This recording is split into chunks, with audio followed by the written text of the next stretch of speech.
Dom, a disappointing defeat in tonight's championship opening game. Your thoughts on the match?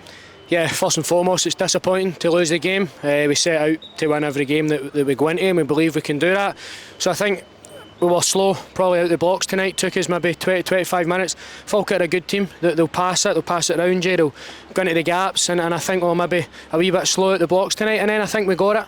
We were getting into our gaps and creating things, and a few half chances here and there. Goal had a few saves, but when you start games like that in the championship, you're not going to get away with it. Maybe get away with it a wee bit in the League Cup against lesser opposition, but when you're in a championship, you really need to start. And you say it was a slow start, we did get a foothold in the game. Disappointing the manner in which we conceded the first goal. Yeah, the first goal is obviously just a straight ball up to the striker. The bounce kind of does it, and then obviously the second phase of it, I'm not seeing it back, but I don't think it was going on target. So it's disappointing that you kind of get the break and then lose the goal. So that's disappointing. I think after the goal we did come into it, and as I say, we created a few things and started playing our game. And then second half we get the goal early on.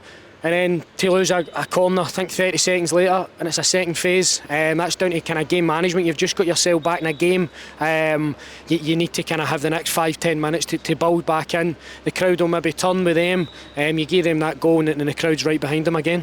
Another frustration, obviously, the goal you do score so early on in the second half is probably worthy of winning any game.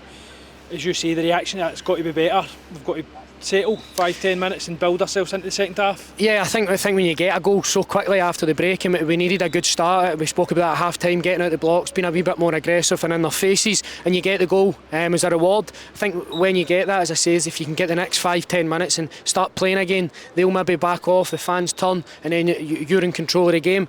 When you lose a goal that quick, it kind of changes your plans. But I thought we tried again, we tried to play our stuff. They dropped deep. I thought we were still playing it. When you're going for that goal, it comes a bit kind of back to front. That's just football. But that's it. It's done now. We're disappointed with the defeat, but now we need to just get right back and ready for Friday night again. Yeah, it was a game we were never really out. Cal Ferry had probably a world-class save to keep us in it at 2-1, and we did keep plugging away. Was there a frustration that we maybe never tested their keeper as much as we would have wanted to? Yeah, I think that even when we had the good spell in the game, we weren't kind of bombarding their goal, which we'd like to do. We were in control of the game, but maybe that's them with their game management. They get 2-1 ahead, and they can kind of see it out and drop a wee bit back. But for us, it's a frustrating night. I think when you've got a lot of the ball and you're creating things, you want goals. And we've not been short of goals in the League Cup, but again, when you're up in the championship, it's a level up, and we need to just step up to that. Onwards to Livingston at Leicester next Friday. That's it. The thing with football, games always come thick and fast. So we've got another one on Friday night back home, and we've been good at Leicester. So we need to just get back to probably just a few basic things, a few tweaks, and I'm looking forward to Friday night. Thanks for your time, Dom. Thank you. Cheers.